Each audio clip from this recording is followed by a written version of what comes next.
Hello दोस्तों, स्वागत है आपका सोलो लिविंग सीजन 2 एपिसोड 4 में, जहां दिखाया जाता है कि हंटर रीअसेसमेंट के लिए बहुत से हंटर्स एक जगह पर इकट्ठा हुए थे और वो सभी अपनी रैंक दोबारा जानना चाहते थे कि उनकी रैंक अब कितनी बड़ी है। यहाँ पर किचोल एक एजेंट अपने बॉस यूरो को संग जिन्वू की खबर पहुंचाता है कि वो जिसे उनकी तलाश है वो भी यहाँ पर मौजूद है। संग जिन्वू को एक स्टाफ लेडी रीअसेसमेंट के लिए अंदर लेकर जाती है। यहाँ पर आए सभी लोग इस रीअसेसमेंट से डरे हुए थे। कोई भी नहीं चाहता था कि उनकी रैंक ई आए। सभी अपनी रैंक बेहतर चाहते थे ताकि वो अपने लिए अच्छा पैसा कमा सके। अब जिन्वू संग ने जब उस क्रिस्टल पर हाथ रखा तो वो क्रिस्टल उसकी पावर को रीअसेस ही नहीं कर पाया, जिसका मतलब ये था कि जिन्वू अब एक एस रैंक हंटर बन चुका है, जो कि उसकी कंट्री में केवल 9 ही थे।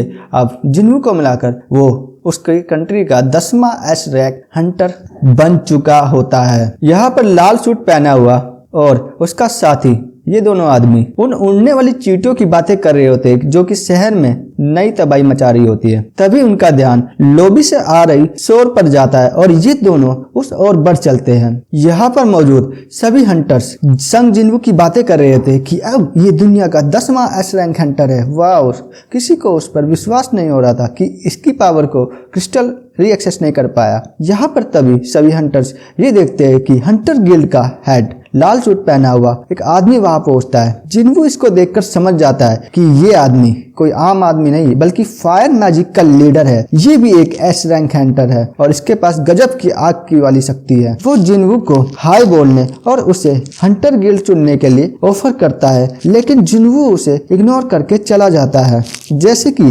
जिन्वू के लिए वो कुछ ज्यादा मायने ना रखता हूँ। अब यही योगिन यानी वो फायर मैजिक का लीडर चौंक जाता है और अपने साथी से कहता है, क्या मैंने उसे अपना पूरा नाम नहीं बताया? तभी वहां पर व्हाइट टाइगर गिल्ड का लीडर दौड़ कर आता है और वो दौड़ते हुए हाफ रहा था और जिन्वू के बारे में पूछ रहा होता है। योगिन उसे देख समझ जाता है कि ये भी जिन्वू से मिलने को बेताब है और उससे मिलना चाहता है, मिलकर उसे अपने गिल्ड में शामिल करना चाहता है।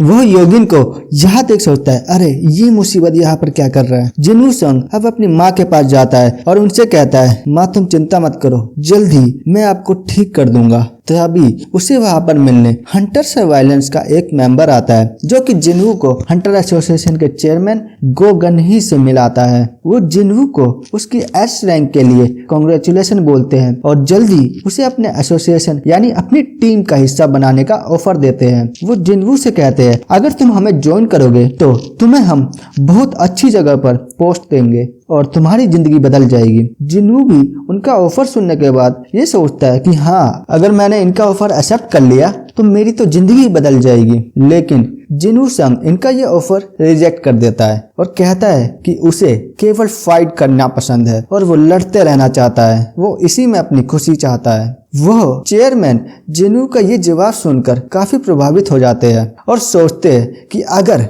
मैं भी यंग होता तो मैं भी इस बच्चे के साथ इसके लड़ाई में इसका साथ देता। वो जिन्वू को उसके फैसले के लिए प्रोत्साहन देते हैं कि उसने बिल्कुल अपने लिए एकदम सही फैसला चुना है। जिन्वू संग अब उन्हें अलविदा कहकर वहां से चला जाता है और चेयरमैन को अब अपने वो दिन याद आते हैं कि जब एक लड़ाई में उनके घावों को एस रैंक का हीलर तक हील नहीं कर पाया था। वो अब अपने असिस्टेंट से ये कहते हैं कि उनकी सारी मीटिंग कैंसिल कर दो, अब उन्हें बस इसी एहसास के साथ आज रहना है। जिन्वू संग अब और बड़े लेवल के डंजन में जाना चाहता है, जिससे कि वो अपनी मोम का इलाज जल्द से जल्द कर सके। हॉस्पिटल पे यहाँ पे एक आदमी बहुत ही जख्मी हालत में दिखाया जाता है, जिससे मिलने डिप्टी चीफ आते हैं और कहते हैं कि क्या वाकई में हुआंग संग एक मैजिक बीस्ट है। जवाब में वो आदमी कहता है कि मेरे लिए हमेशा से वो एक राक्षस ही था। उसे डिप्टी चीफ कमांड सेंटर आने को कहता है और कहते हैं कि जिस चीज को हम ढूंढ रहे उसने तुम्हारी ऐसी हालत कर दी है, मुझे नहीं लगता कि वो इतनी आसानी से उनसे पकड़ा जाएगा। वो पट्टी वाला आदमी उस आदमी के बारे में सोचता है जिसने उसका ये हाल करा था। वो अपनी शर्मनाक हार के लेकर काफी गुस्से में था और उसे एक आर्टिफैक्ट चाहिए था जिसका इस्तेमाल कर वो उसको हरा सके। यहाँ जिन्वू संग भी उन आर्टिफैक्ट को खोज रहा होता है, पर उसे वो बहुत ही महंगे लगते हैं। तभी जिन्वू को ये पता चलता है कि ए रैंक की कहीं पे माइनिंग होने वाली है और उनके लिए उन्हें हंटर चाहिए। तभी यहाँ पर चेयरमैन जिन्वू का सारा बायोडाटा खोलकर चेक करते हैं और इसमें उन्हें पता चलता है कि पहले वो एक ई रैंक हंटर था और उस फोटो में वो बिल्कुल एक बच्चे जैसा लग रहा होता है। इस और ए रैंक की माइनिंग के लिए जिनवू संग अब एक ई रैंक हंटर बनकर वहां पर आया हुआ था। तभी वहां पर ई रैंक का हंटर आता है। उस गेट में योगिन यानी वही फायर मैजिक का लीडर आता है और अपने आग के जादू से उन सभी बड़े बड़े दानव को जला देता है। उसके पास अटैक से बचने के लिए मैजिकल टैंक की एक फौज भी होती है जो कि उसे प्रोटेक्शन दे रही होती है। वो उस गेट के बोस को छोड़कर वहां के सभी दानवों का सफाया कर आराम से बाहर आ रहा होता है। जिनवू ने उसकी काबिलियत का अंदाजा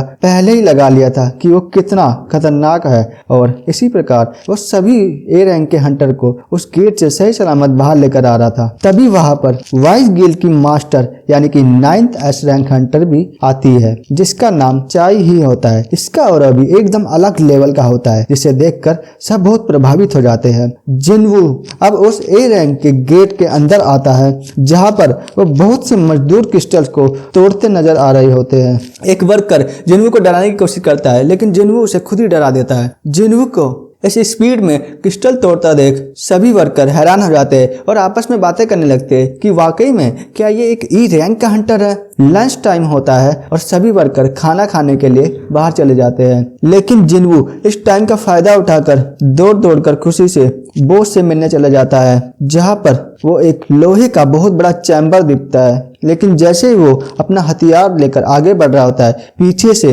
9th एस रैंक हंटर उसे देख लेती है और कहती है तुम यहाँ पर क्या कर रहे हो। तो यहीं पर ये एपिसोड खत्म हो जाता है। तो मिलते हैं दोस्तों नेक्स्ट एपिसोड में, तब तक के लिए बाय बाय।